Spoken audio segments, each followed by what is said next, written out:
Hey guys, welcome back. So today we're out the range to play around with some of my favorite things, which is just about anything that goes boom. In this case, we're talking about the Mossberg Model 590A1, and this is a classic American pump action 12 gauge shotgun. This thing has found great success in military and law enforcement circles. It's a great self-defense shotgun. It's a great gaming shotgun. It's a great hunting shotgun. It's just a great shotgun all the way around. And I think it's probably my favorite pump action shotgun currently being manufactured on the US market.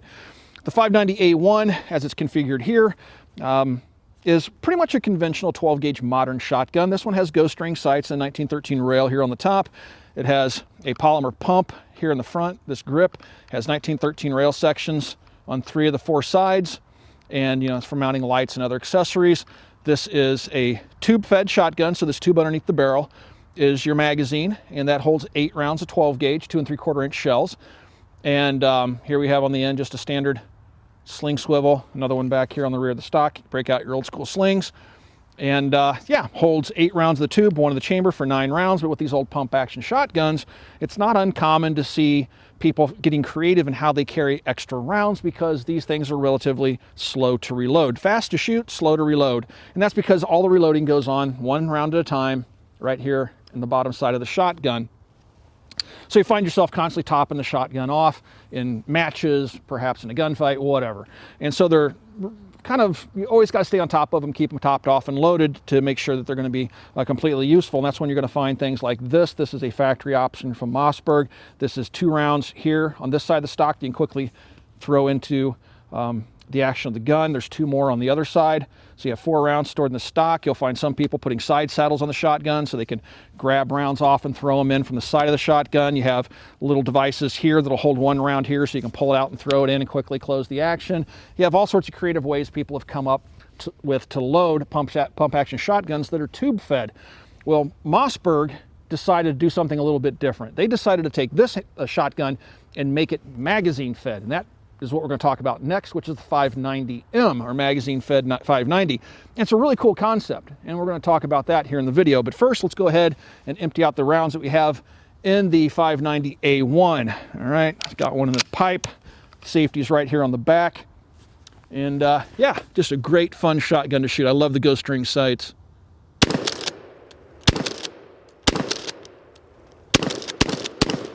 They pump nice and fast and smooth. They're great shotguns.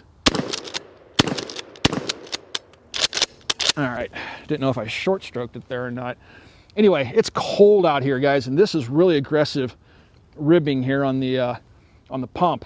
All right, so let's go ahead and grab that 590M, which is magazine fed, and talk about that and warm my hands up, man. These things are losing circulation fast.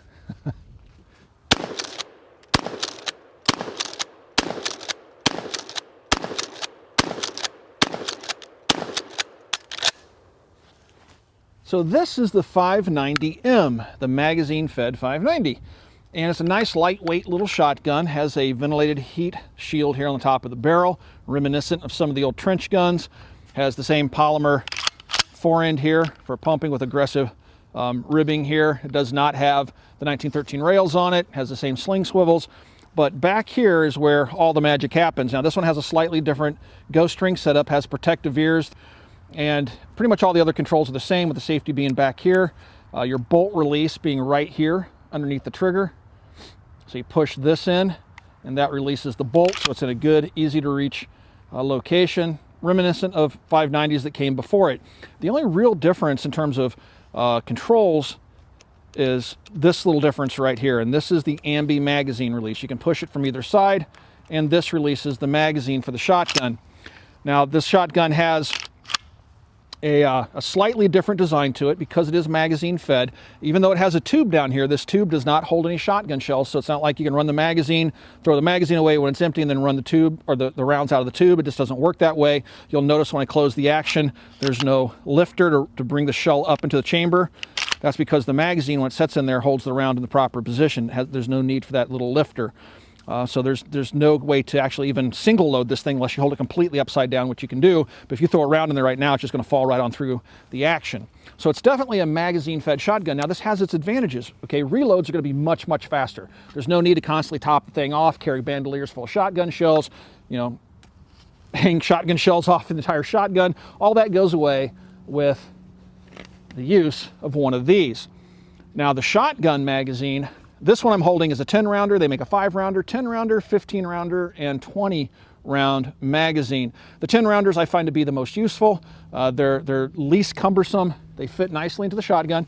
I prefer loading it with the bolt to the rear, makes it a lot easier with a full magazine.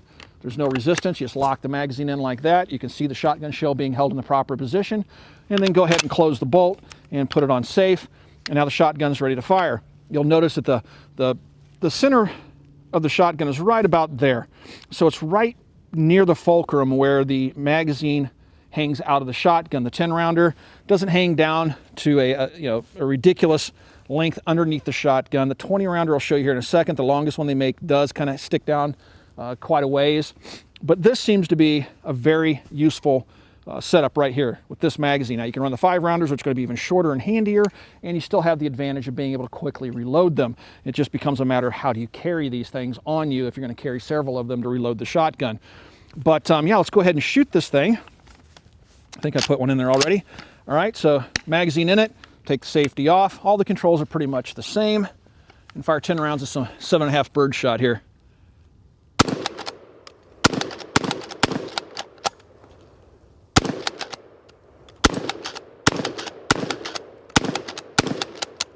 All right, woo, it's cold. Should put some gloves on. But anyway, so the pump on this thing feels even smoother than a standard 590. And probably that's because you're missing some of the components inside there. Like I was talking about, that little riser for the shotgun shell is absent from the action. So it just feels like a much smoother action than the standard 590A1. To change magazines, just hit the button. That magazine will fall out. I have another 10 rounder here. I'm going to go ahead and lock the bolt to the rear. I'll show you what happens if, with the bolt forward, you put the magazine in, and you really have to push, and almost too much. I mean, you really got to push that sucker in. With the bolt back on the next reload, it'll show you how much more smoothly it goes. Then you got to remember to pump it and put that round in there, and now we have 10 more rounds of 12 gauge.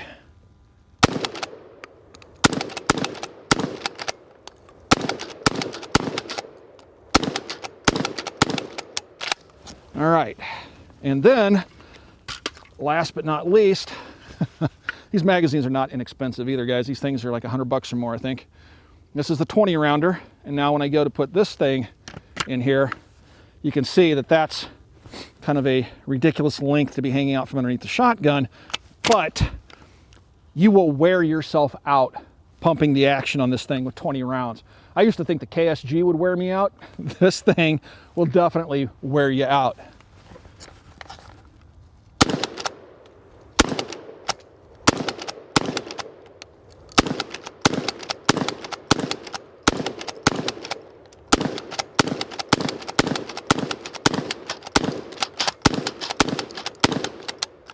All right, and my front sight fell out.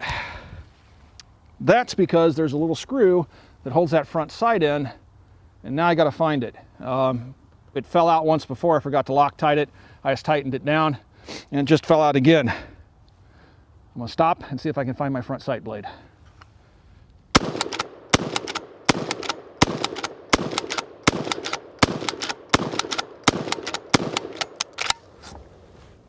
So let's talk about the rear sight here really quickly. So the rear sight has a little drum here for elevation. This is just kind of like a folded piece of spring steel. Has a little tick mark here on the back of it, and then tick marks on either side of the wings here. And that allows you to adjust your elevation. The windage, to clarify, is actually adjusted by loosening that front screw and drifting this front sight left or right. Keep in mind, you will want to Loctite that front screw once you get this thing dialed in if you're shooting slugs or whatnot. So anyway, the sights look fairly robust. They're protected by protective ears, and yeah, just make sure you don't have your front sight falling out on you, because once you get it adjusted again, Loctite that sucker into place. All right, I believe this little bad boy has an 18.5-inch barrel. My 590A1 has a 20-inch barrel, so you'll notice the magazine, would-be magazine tube, just a little bit shorter on this one, and this barrel's just a little bit shorter than my 590A1 as well. All right, so now there's a certain simplicity to just a standard pump action shotgun, right? It's all self-contained. All you need to do is bring shells, the gun works. Now with a gun like this, you need magazines. Lose the magazine and you have a very slow to load single shot 12 gauge shotgun, but then again, that's true of AR-15s and AKs lose the magazine. The guns are really slow to use. But again, there's a certain rugged simplicity I like about just a standard pump action, tube-fed 12-gauge shotgun. But this is hard to turn my nose up at because having 10 rounds that fast is very, very appealing to me if I were a patrol officer or somebody that relied on a 12-gauge shotgun for self-defense. Now, it has another benefit of being able to quickly change out ammunition types. So this is some birdshot. Quickly take that out, and then I can reach in my pocket here and grab 10 rounds of buckshot, and now my gun's loaded with buckshot. So it makes changing ammunition very quick, makes reloads very quick, and at least with this little 10-round magazine, doesn't make the gun unwieldy, and it's not overly heavy either with 10 rounds of 12-gauge. The gun still feels very light and nimble. All right, well, let's just go ahead and shoot the buckshot out of it. Now these little light 12 gauges, this buckshot will rattle your fillings. All right, here we go.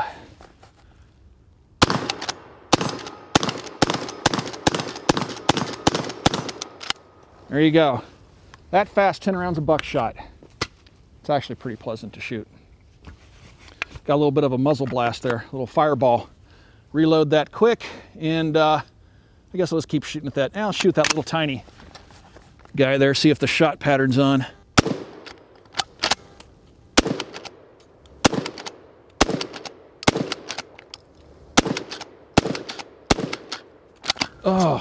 Oh, look at that, guys. I short stroked it and got a double feed. That's user error, but still that's a bit of a problem, but I can drop it out. So clearing malfunctions is really simple. But yeah, there's something else I want to talk about here really quick. I'll top off this magazine. The magazine can create a little bit of friction, and I've noticed it every once in a while. Not all that often. Let's go ahead and open it up here. But see, there was no friction there. Didn't really feel it that time, but every once in a while it feels like the shells may be binding up a little bit in the magazine. I'll feel like there's a little bit more friction when pumping the gun, and then it'll go away. And I think that's what caused me to short stroke it there. That my hands are brittly cold. But anyway, yeah, so that's kind of the benefits and downside to using magazines. But I think overall, the magazine's still a pretty cool innovation in terms of a 12-gauge shotgun. One of the questions that came up on Instagram was, how difficult is the magazine to load? And it can be difficult if you don't have a certain technique, which I quickly developed. So basically it's just like a big handgun magazine, with the difference that you have quite a bit of the surface of the shotgun shell exposed, and so you're pushing two round objects against each other under increasing magazine spring pressure. So the more rounds you get into the magazine, the more difficult it becomes to depress the previous round into the magazine, and the more likely it is to have the problem of rolling the cartridge off the top of the other one you're trying to push down. So I came up with this, which makes it much easier. So I'll hold the round in my fingers like this so it can't roll off to one side or the other, and then I'll just simply push down and back, and you have to push the rim back underneath the lips so that they go into the right position. So you just continuously do that and just continue to push them back, and I find that it's not very difficult at all to load the magazine. So it's all about technique. If you try to do it this way, like a handgun magazine, you're going to have all sorts of problems trying to get them to go back, especially as you get more and more rounds into the mag. The fuller it becomes, the more magazine pressure you're contending with. So there you go. One more round, we should have 10 rounds loaded, and you can see it's not very difficult whatsoever in terms of loading that magazine up. My 590A1 does not have user swappable chokes in the barrel. The 590M does, so you can screw in whatever choke that you want with a choke wrench, put in an improved cylinder, modified, full choke, whatever you want. It's useful for hunting, gun gaming, self-defense. It's adjustable. You can do whatever you want by swapping out that choke tube. And now we're going to find out how well this bad boy fires from the hip, because you can't really know how a shotgun's going to handle until you shoot it from the hip 80s style.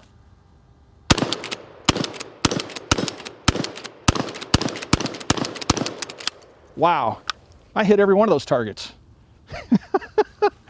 Works pretty darn good. I kind of like that.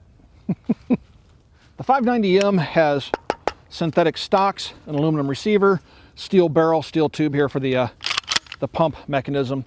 So it's a relatively light shotgun. And like I said previously, it handles very, very well. I'm gonna go ahead and load it up again. Just have some 7.5 birdshot. Nice thing about pump action shotguns, unlike some automatics, they don't tend to be very finicky with the shells that you're feeding them. As long as you use quality manufactured 12 gauge shells, you shouldn't run into any issues with feeding reliability.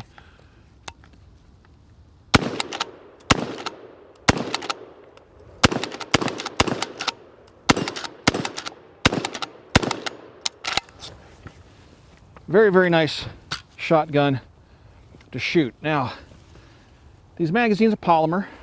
The base plates have a little detent here. You push that in, base plate comes off. You can access the internals of the magazine to clean it. You can take the body apart with these screws. I wouldn't recommend doing that. There's no real reason to do it. Matter of fact, there's no real reason to get into these magazines unless you drop them in the mud, which is something I'm more inclined to do. But they have big, easy controls. It locks right in there. Nice and easy to do without even looking. You have that big toe here on the front. Just a very, very easy to use magazine system.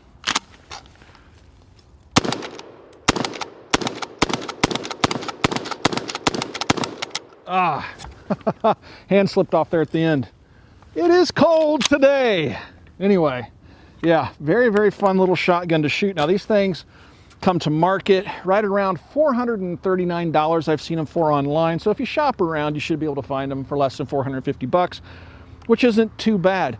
Like I said, when you pick the thing up, go ahead and check the screws on it. I have found that these 590s every once in a while have loose sights on the front. You have to tighten that screw. Sometimes the stocks will be loose.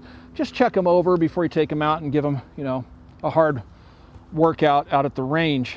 Other than that, I've never really had any problems with 590s over the years, and I don't anticipate having any problems with the 590M in the magazine fed version, but I'll keep you guys posted. If I run into any problems, I'll let you guys know. But it's really a handy alternative. If you're a police officer, security dude, just somebody looking to have a shotgun at home next to the bed, you might want to consider the 590M. I think it's a pretty cool alternative. I was kind of unsure about it, and there's still things that kind of make me, probably just nostalgia, that makes me lean more towards the traditional pump action with the tube feed, but it's still something that I find to be really, really cool and interesting. Although I probably stick with the old style shotgun myself. It's fun to play with the 590M. All right, guys, if you have any questions, ask those questions down below. If you'd like to support us here at the Military Arms Channel, a great way to do that is to become a Patreon supporter. There is a link down below. Please follow that link and consider directly supporting us here at the Military Arms Channel. Another great way to support us is to pick up a Forged from Freedom t-shirt. We have all sorts of cool t-shirts, hoodies, sweaters, whatnot. Link down below. Follow that link and you can support us that way. And last but not least, guys, please be sure to check us out at Copper Custom, which is our online store. And we are Twitch gamers, so there is a link down below to Twitch as well, swing by and check us out for some gaming action. Guys, thanks for watching. Thanks for 11 years of support. Happy New Year, and we'll talk to you guys soon.